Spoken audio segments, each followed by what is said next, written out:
If you bark, meow, quack, whinny, or have someone in the house that does, this is the talk show for you.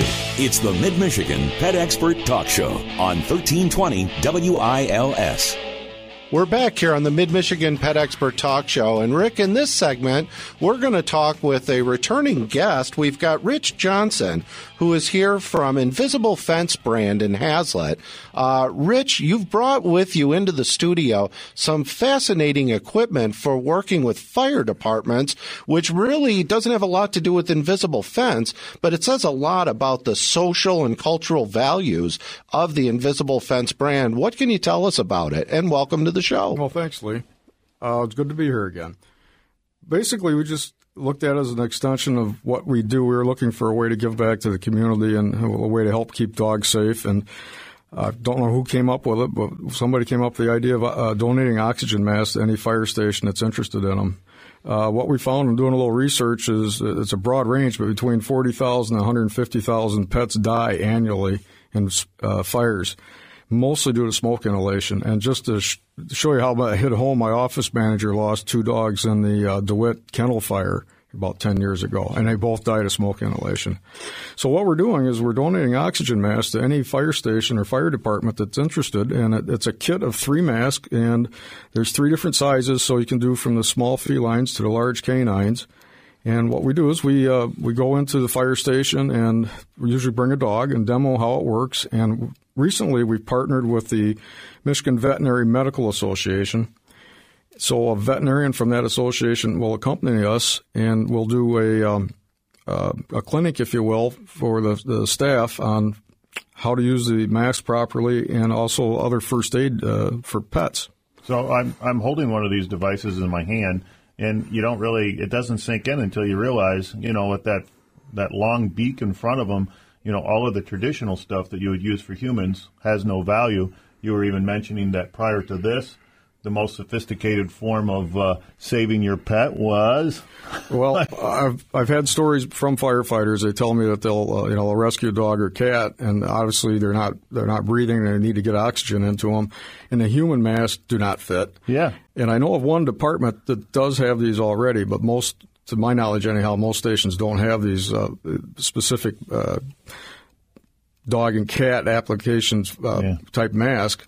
So what they've been doing is they'll take a Dixie cup, stick an oxygen tube through it, and try to stick it over the snout, and whatever's at hand at that moment. Yeah. And if you think about it, the poor family standing there, they've lost their home, and now they're watching their pets. Right. And usually that one of those things where they've spent all this time on the humans, and then to see this happen because they have no way of responding to their dog or their cat. Right, and the firefighters... And it's simple. This is I've got it in my hand, and it's not too difficult. It just had to have some forethought. It's just an acrylic dome with a little nozzle on the end to hook the oxygen up. Right, and then there's some breathing ports on the side of it so that it doesn't become too, I guess, intense. I don't know, that's probably not the proper term, but... Yeah. And basically, that's the same type of equipment they use for anesthesia.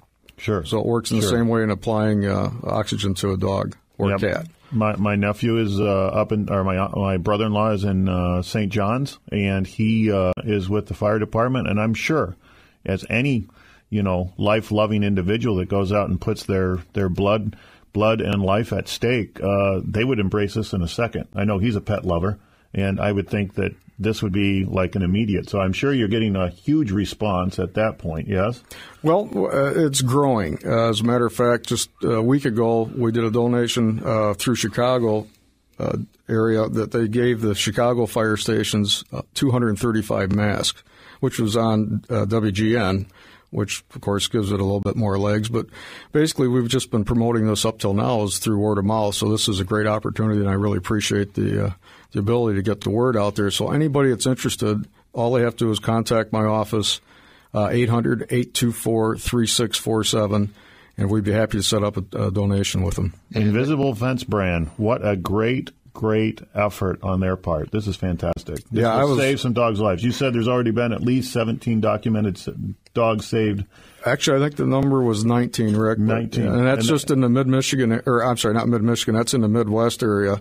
And now the program is going national. We're calling it Project Breathe.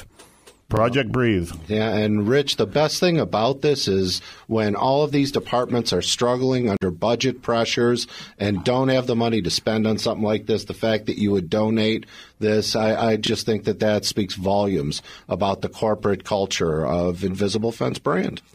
I would agree with you, Lee. I've been very happy for the last 16 years to be associated with them. Well, let's shift our conversation if we can. Last time we were talking about some of your different containment systems, and since we've had you in, your name has come up a few times, Rich, because we've had conversations about things like koi ponds and other things like that have create situations where people need to be able to keep their pets and control the boundaries where their pets go, and you've brought in some of the fascinating new concepts that Invisible Fence brand has available. Why don't you tell us about this rock that we seem to be looking at? Well, it's called an outdoor shield, but we actually call it the rock since it looks like a rock. And it's battery powered, and it's portable. So what you can do with this is you can actually put it out in the yard in different areas that you're trying to keep a dog away from to protect that valuable landscaping, or if, like Rick, being in the koi business, you can put it next to a koi pond and keep the lab, the newfie, the chessie, or whatever from chasing the fish around in there. Yeah.